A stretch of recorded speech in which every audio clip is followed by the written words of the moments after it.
Cette transformation du modèle opérationnel qui est donc essentielle à opérer pour pouvoir livrer plus vite, hein, de façon plus efficace des produits de haute qualité, ce n'est pas une transformation qui se fait au jour au lendemain. On a pu observer la plupart du temps que c'est une transformation qui peut prendre, selon la taille des distributeurs, entre 18 et 48 mois.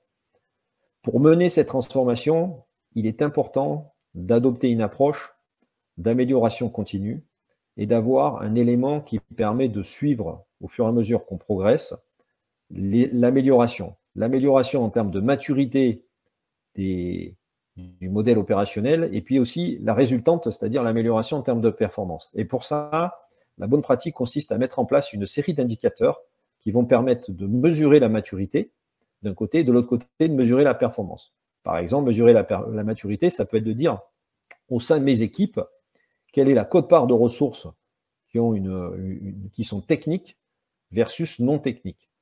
Chez les distributeurs les plus avancés, grâce au modèle opératoire que j'ai décrit, on réduit considérablement la proportion des chefs de projet et on augmente considérablement la proportion des équipes techniques, ce qui permet de délivrer plus à ISO effectif. C'est un ratio qui est très important de suivre. Chez un distributeur particulièrement avancé, on peut atteindre 60-70% de ressources avec un profil technique versus 30 à 40 avec un profil non technique.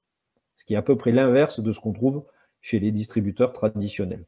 De la même façon, on va mesurer donc la maturité sur un certain nombre de dimensions, l'organisation, les compétences, les process, le socle technologique, et de l'autre côté, on va mesurer la performance en veillant ici à avoir une approche équilibrée.